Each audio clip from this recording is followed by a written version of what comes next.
Good morning Pilipinas, 5:18 oras na po para magluto ng almusal para may energy po tayo sa pagpasok natin sa eskwela at sa opisina. And of course, mag-almusal din po tayo sa pamamagitan ng ating mga weather information natin po namin sa inyo. Dito lamang po yan sa Panahon TV.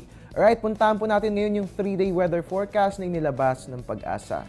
Unahin po natin sa Baguio, magiging maganda po ang ating panahon. Simula po yung bukas, magtutuloy-tuloy po yan hanggang sa Friday. Maliban na lamang po sa mga isolated cases ng mga pag-ulan o light rains nating mararanasan, dulot pa rin po yan ng northeast monsoon. Dito po sa atin sa Metro Manila, good news po. Dahil magiging maganda ang ating panahon bukas, magtutuloy-tuloy po yan hanggang sa Friday. Pwede nyo na ipalinis yung inyong mga sasakyan. Nang sa ganun, pag gimmick po natin sa Friday, poging-pogi yung ating mga chikot. Sa Metro Cebu naman po, magiging maganda ang ating weather bukas. Magtutuloy-tuloy po yan hanggang sa araw ng Biyernes. Sa Metro Davao, good news dahil magiging maganda ang ating weather bukas at ganun din sa Huwebes. Kaya nga lamang po, paggandaan po natin ang araw ng Biyernes dahil ayon nga po kay Mr. Kada kanina, inaasahan po natin na itong low pressure area ipapasok na po sa ating bansa by Thursday, Friday. And definitely, magdadala po yan ng mga pag-ulan sa araw ng Biyernes kung kaya't magdala po tayo ng ating mga payong. At bilang panguli sa Zamboanga, fair weather po ang ating mararanasan bukas. Magtutuloy-tuloy po yan hanggang sa araw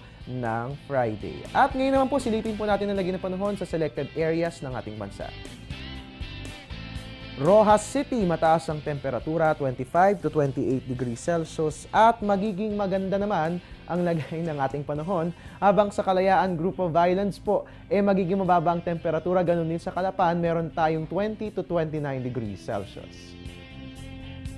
Tagbilaran, Bohol, magiging mainit. Ihanda nyo po yung inyong mga sarili. Magbaon po ng tubig. Meron tayong 22 to 28 degrees Celsius. At sa Kidapawan, magiging malamig naman ang ating panahon. Meron tayong 20 to 32 degrees Celsius.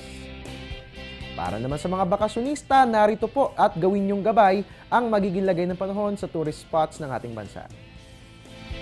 Puerto Galera, magiging mainit, 19 to 28 degrees Celsius at sa Banawe Rice Terraces, ihanda mga jacket. Naku, samahan nyo na po yan ng scarf at isama nyo na yung mga bonnet nyo dahil tsak na magiging malamig ang ating panahon, Meron tayong 8 to 20 degrees Celsius. Para naman po sa El Nido, Palawan, magiging maganda ang inyong pagligo sa dagat at ganun din sa Camiguin dahil magiging mainit. Meron tayong 20 to 29 degrees Celsius at mababa naman po ang asang temperatura sa Naga at Boracay. Meron tayong 20 to 27 degrees Celsius. At sa ating pagbabalik, sisilipin po natin ang Project NOAA ng DOST. Magiging maganda nga bang lagay ng panahon sa mga susunod na 4 na oras? Yan po ang ating aalamin sa pagbabalik ng Panahon TV.